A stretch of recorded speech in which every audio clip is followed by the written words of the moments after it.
Good morning, peeps at home. Of course, it may not be morning where you are, but it's morning where I am, so good morning. And today is just a few days before the new year. I had a great Christmas. I hope you did too. And today I'd like to cover something that I have struggled with my musky fishing for a while now, and it's keeping all my baits in one location. I've had a couple different storage ideas that I've used, and they haven't really worked out well for me. And I really didn't feel like going and paying $200, $300 for some of those big cases, so I came up with a solution, and I'd like to show you a couple of them. First off, here's my kayak. It's a lure, 11.5, great seat in it, by the way. Here's my pod that I have here for my depth finder, and this is just a little hummingbird unit. Does really, really well. I really like this thing. You can see in there I got a spot for my battery and all my wiring and everything.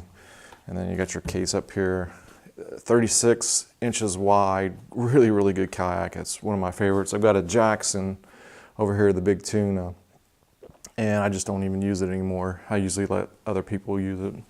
But one of the solutions that I've come up with for the kayak is this crate here. I went to Walmart and I bought 2 of these milk carts. And they're the kinds with the indention on the bottom. I don't know if you can see that or not, but there's a lip right there, and they slide in, they stack into each other, they're stackable.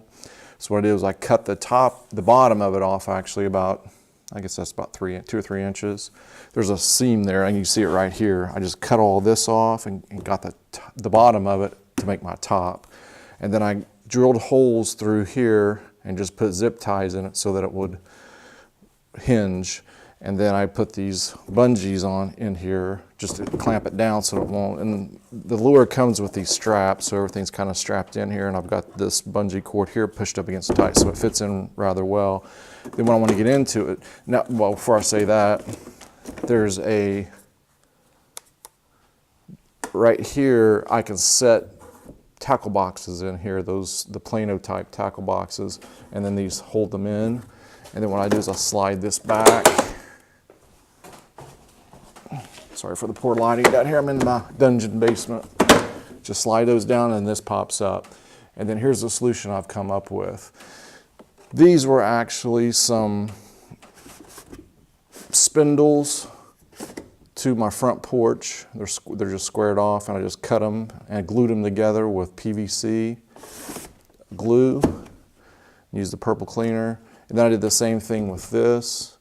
I used the purple cleaner and the glue that you use for PVC pipe, and I just kind of weld these in. And I had kind of an offset here, so I'll put these over here. And then in this corner, it was too small, so I just got a PVC pipe, a thicker one. I think that's about 2 inches. It's a gray kind, and I just put that in there. And then my lures can hang, and anything smaller than 11 will fit in here quite nicely. Even my double tim bucktails will fit in there as well. Then, so I can pull my lure out, slap this down, and then just grab my bungees, pull it back up, and then it's all secured. Sorry, hard to do with one hand. There we go. So that's solution 1. So that was the solution for my kayak, and then I have a John boat, and I also have a larger Ranger boat with a motor that has a bit more room. It's a 16-footer. And this is what I was using prior to this. This is just a Tidy Cats box or container that comes with a bunch of litter in it. And I just cut PVC pipe and organized. And I was also using these as well. These are basically just gutters, vinyl gutters that you can get at Lowe's or Home Depot, and I just cut them to length on my table saw. And what I did was I took my blade and I turned it around backwards. Not a table saw, I'm sorry. Did not use it like a chop saw, the miter saws. And if you have an old blade, you can just turn it around backwards, and then it doesn't gouge it, and it cuts a lot smoother. You can see I got a pretty good edge right there, so no real bad cuts there. And then I just glued them together like this. You just take your cleaner and use it on the sides and the edges, and then you put your glue on and then you just hold it together. And the good thing about PVC glue is it dries really fast and it's really strong. Once it bonds, it's a chemical bond and it's just not coming off. So this was a solution I was having, and it worked. The thing I don't like about this is back here, it's hard to get to these. You know, you're trying to pull a 14-inch lure out of there, it just doesn't work very well. So, but I do like this hinge. This makes it nice. They snap in there pretty well. So I started thinking about it. I'm like, if I just had a bigger box that I could use, and I went to Walmart and I found this guy for like 20 bucks. And it's got a nice hinge on it. And then it has these locks, and it also has wheels on the bottom, so you can wheel it around. It's a little awkward because they've got handles here that you can grab on either side, so you can carry it. And I did put some weep holes in the bottom of it so that it would weep the water out, because when you hang your baits in and they're wet, they'll dry and drop the water in the base of it, and then it'll just leak out. So here's the finished look. Got quite a few. I've got 1, 2, 3, 4, 5, 6. I got 36 slots. I can fit 2, sometimes 3 and 4. You see right there, there's 4 lures. And then my bucktails, my double 10s all fit in here quite nicely. There's a big one. I got two double 10s in that one. Then I've even got some really large baits. This is a Joe Booker depth raider.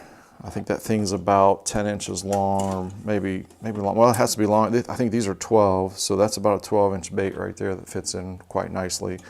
Now, one thing I did have to do is I had to cut these lips off. There's lips like this that come out, and I had to just take my Dremel and just kind of cut that. So I cut it all through here on the sides and on here on the bottom, and then on this side as well.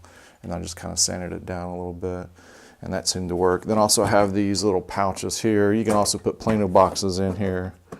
And I could have filled this all the way over, but I thought, well, I've got some of these and I like using them. So they just slide in there real nicely. And when I'm done, just lock the sucker up. And I'm ready to go fishing. It's not that it's got this handle here, and it also has a hole here that you can put a lock on if you want to. That way no one will steal your stuff. So I think that's about it. That's what I wanted to cover. Hope everybody has a great winter. And if you're up north and you're ice fishing, good luck to you. I'm probably going to just fish at my pond a little bit and not do any more fishing. I've winterized my boat and I'm pretty much set to go on that. So, there we go. So I thank you for watching. Please, if you like this, like and subscribe, and we will talk to you the next video.